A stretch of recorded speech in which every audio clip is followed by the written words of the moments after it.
Hi everybody, எல்லோரும் எப்படி இருக்கீங்க? நாங்கள் எல்லோரும் நல்லாயிருக்கோம். நீங்கள் எல்லாம் நல்லா இருக்கீங்களா? நேற்று ஈவினிங் எஸ்டர்டே ஈவினிங் எடுத்ததும் இன்றைக்கி மார்னிங் எடுத்த டே ரொட்டீன் தான் இது. எஸ்டர்டே ஈவினிங் 5 o'clock வீட்டுக்கு வந்த உடனே வீட்டில் பாருங்கள், சிங்க்கு ஃபுல்லாக பாத்திரம்.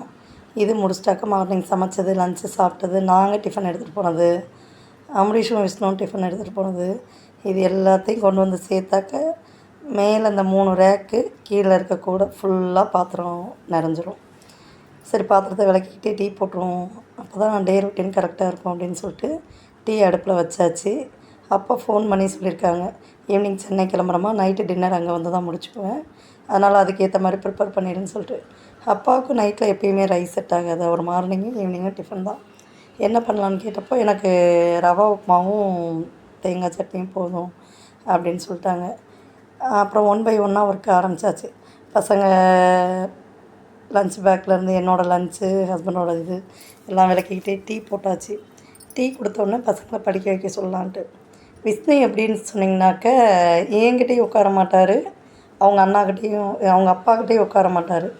அவங்க அண்ணாக்கிட்டனா சேட்டை பண்ணாமல் ஹோம்ஒர்க் பண்ணிக்குவான்.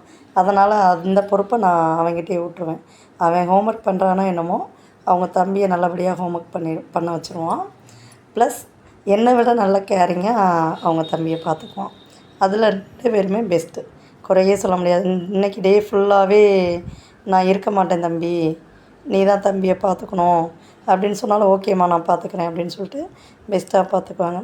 அதுக்குள்ளே ஹஸ்பண்ட் சொல்லிட்டாரு, எனக்கு ஒரு ஃபோன் வந்துடுச்சு, நானும் பெரம்பலூருக்கு லாயரை பார்க்க போக வேண்டியிருக்கு, ஸோ நானும் உங்கள் டாடியோடய கிளம்புறேன் அப்படின்ட்டாங்க. சரி, ஓகே அப்படின்னு சொல்லிட்டு உப்புமா இவங்களுக்கு சேர்த்து பண்ணியாச்சு, ஹஸ்பண்டுக்கும் அப்பாவுக்கும் பண்ணியாச்சு. அப்பா கிளம்புறதுக்கு முன்னாடியே ஹஸ்பண்ட் கிளம்பிட்டார். நான் சாப்பிட்டு கிளம்புறேம்மா, எனக்கு டைம் ஆகிடுச்சி, நீங்கள் பார்த்து அப்பாவை பொறுமையாக அனுப்பி விடுங்க அப்படின்னு சொல்லிட்டு. ஓகே அப்படின்னு சொல்லிட்டு தான் உப்புமா ரெடி பண்ணி, ப்ளஸ் பசங்களுக்கு எங்களுக்கு காலைல வச்ச சாம்பார் முருங்கைக்காய் தொக்குல தான் சாப்பாடு வேணும் அப்படின்னு சொல்லி அவனுங்க சொல்லிட்டாங்க. அந்த சைடு பார்த்திங்கன்னா அவனுங்களுக்கு சாப்பாடும் குக்கரில் வச்சாச்சு. வச்சு முடிக்கிறதுக்குள்ளே இந்த பெரிய பையனை சின்னவன் பண்ண அடத்தை பார்க்கணும்.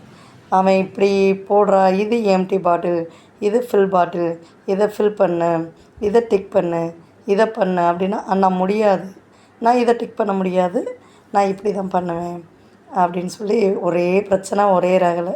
இவனை ஹோம்ஒர்க் பண்ண வைக்கிறதுக்குள்ளே அவன் ஹோம்ஒர்க் அவனுக்கு எப்பயுமே மறந்துடும். இது எப்பயுமே நம்ம வீட்டில் நடக்கிறது தான். அதுக்கப்புறம் பார்த்திங்கன்னா 10-11 வரைக்கும் அவன் ஹோம்ஒர்க் பண்ணிகிட்ருப்பான். நம்ம அந்த பசங்களை கேரிங் பண்ணிக்கலாம் அப்படின்னு பார்த்தாக்க, நம்மளோட ஒர்க்லோடு பார்த்திங்கன்னா கண்டிப்பாக முடியாது. மார்னிங் கிளினிக், ஈவினிங் கிளினிக், பகல் ஃபுல்லாக ஃபீல்டு அப்படின்னு டே பை டே ரொட்டீனாக போயிட்டுருக்கிறதுனால கண்டிப்பாக பசங்களை என்னால் அந்தளவுக்கு கேர் பண்ண முடியல. ஆனால் படிச்சிட்றானுங்க, அவனுங்களோட ஒர்க்கை அவனுங்க பார்த்துட்றானுங்க. நான் இந்தளவுக்கு வெளியில் ஒர்க் பண்ணிகிட்ருக்கேன், இந்தளவுக்கு எல்லா இடத்துக்குமே போயிட்டு வந்துட்டுருக்கேன், இந்தளவுக்கு ஒரு விமனாக வெளியில் போகிறேன் அப்படின்னாக்க, ஃபஸ்ட்டு சப்போர்ட் ஹஸ்பண்ட், அப்பா அப்படின்னாக்க, அதுக்கும் மேலே என் பசங்க தான். என் பிள்ளைங்க மாதிரி பிள்ளைங்க இருந்தால் கண்டிப்பாக எந்த ஒரு அம்மா அப்பா எல்லாத்தையுமே சாதித்து வர முடியும். அதுக்கேற்றது என் பெரிய பையன்தான். சின்னவன் ஆடெல்லாம் முடிஞ்சு எப்படி இருக்கான்னு தெரில, அவன் பெரியவன் ஸ்டேஜுக்கு வந்துட்டாக்க. ஆனால் பெரியவன் எனக்கு ரொம்ப ஃப்ளெக்சிபிளான பையன், எனக்கு பெரியவன். மறுநாள் காலைல எழுந்திரிச்சாச்சு, எங்களுக்கு ரைஸ் வச்சு லெமன் ரைஸ் கத்திரிக்காய் தொக்கு பண்ணியாச்சு. பசங்க காலைல பண்ண டிஃபனை எங்களுக்கு போதும் அப்படின்ட்டானுங்க. அவனுங்களுக்கு தக்காளி தொக்கு, சப்பாத்தி 2மே பேக் பண்ணியாச்சு. பசங்களை கிளப்பி விட்டாச்சு, லஞ்ச் கட்டியாச்சு. இதில் சின்னவர் சொல்கிறார், அண்ணா சீக்கிரம் என் லஞ்சை எடுத்து வச்சிரு, எனக்கு ரொம்ப டைம் ஆகுது இல்லையா அப்படிங்கிறான். பெரியவன் அதையும் எடுத்து வைக்கிறான். ஓகேடா தம்பி, உன் லஞ்சை நான் எடுத்து வைக்கிறேன். ஆனால் இவன் சொல்லி அவன் எந்த வேலையும் கேட்க மாட்டான், பெரியவன் சொல்லி. சின்னவன் சொல்லி கேட்பாதான். நான் கேட்டேன், அண்ணாவுக்கு நீ எந்தெந்த வேலைலாம் செஞ்சு கொடுத்துருக்க, நீ அண்ணாவை வேலை வாங்குறேங்கிறேன். நான் செய்வேன் இல்லை, பெரிய பிள்ளையா வந்து செய்வேன், இப்போ அண்ணா எனக்கு செய்யணும்ல அப்படின்னு வாய்க்கு கொடுத்து சமாளிச்சிட்டான். ஓகே, அவனுங்களை கிளப்பியாச்சு. அவங்க அப்பா ஸ்கூலுக்கு கிளம்பிட்டாங்க, நம்மளும் கிளம்பியாச்சு. ஃபீல்டுக்கு போயிட்டு வரலாம். இன்னொரு லாங் வீடியோ